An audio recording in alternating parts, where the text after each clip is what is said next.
Let us begin with the falling of rain. Welcome to 100 South Fremont Street, the Fremont Village, home of a Public Fit Theater Company. Let's talk about When the Rain Stops Falling by Andrew Bovell, opening October 28th. What? I'm not going to give it away. But at the beginning of the play, there's an event that happens that is somewhat unexplainable. And from the characters on stage and from the audience, we all get to share this moment. And from this moment, it propels everything forward. Gabriel is a fatherless young man who grew up not knowing who his father was. He's very curious, he's awkward, but I think that he has a lot of hope compared to the rest of the characters in this play. He's fighting for something beautiful because his relationship with his mother there's a disconnect. And he tries so hard to connect with his mom. He wants that relationship. When he has the pleasure of venturing off into Australia, he gets to run into this Gabriel. I play the younger version of Gabriel York. I kind of do think it is love at first sight in a way. She's so closed off, she is afraid to let it in and let herself experience that.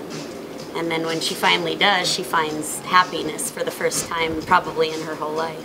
I think it's a kind of a story of like how we all fit in the world, and even once we pass on, like what we do in this world comes together kind of like with our ancestry. But she has a sense of hope about her and isn't willing to give up yet and is looking forward to the future.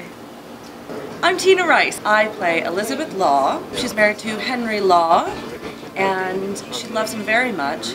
She's worried he has a secret, and so it starts to put a strain on the relationship. I connect the most with the relationships. I think they're beautiful. There's some really fun parts of those relationships, and there's some heartbreaking parts of those relationships. But to me, as we go through the process, I'm connecting the most to those stories between the people in the scenes and their relationship and what's going on, the dynamic between them. I'm playing the role of Gabriel York, the more mature version. It's that big love affair. It's that big love affair that if you're lucky you get for the rest of your life, but some people aren't so lucky. And at this point in her life, the way her brain is working, she gets to relive it in a really precious way. I can't explain it actually. I talk about different themes. There's the themes of the cost of keeping a secret. There's the theme of finding love and losing it. There's the theme of who are you really? Do we ever really know anybody? My name is Valerie Carpenter Bernstein. I play older Elizabeth. It's not so much that we relate to each other as that we become as one. There's the past and the present. Life is past, present, and hope for the future, in my opinion. And you see all of that in this play, and all of it comes together in such a beautiful choreographed way. To me, this play is also a painting in motion. It's art in motion. Oh, I love the 3-page monologue because it talks about a man who's being reacquainted with his son, and I've never met my father, so it really spoke to me. That's really where the play landed for the two of us. It really had an impact. Emotionally for Anne Marie, but also just theatrically. It has a lot of the theatrical elements that I look for in theater, you know, timed scene changes and characters moving in clockwork and really deep, intricate, sincere emotional moments bookended with great humor and intimacy. There was such an element of trust and cooperation in the rehearsal room.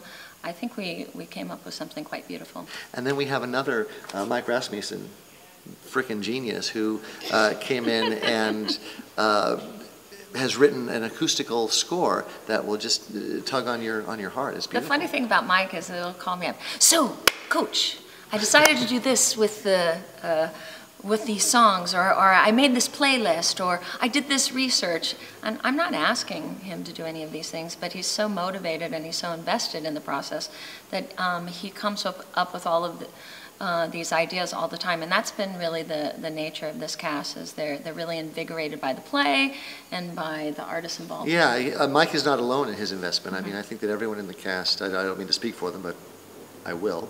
Everyone in the cast seems to really take not just great pride in their work, in the play, and in the production, but it has a very strong emotional commitment to this particular project. It takes place on 2 continents over the course of 4 generations. It jumps back and forth in time.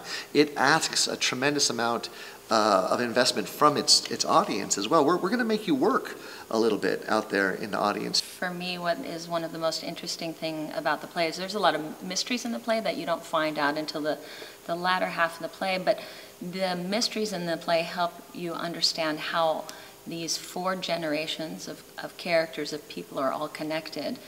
And that doesn't get resolved until the very end. So you lean forward in the watching of this play to try and discover what the answers to those mysteries are, and that's what I think is compelling about the play.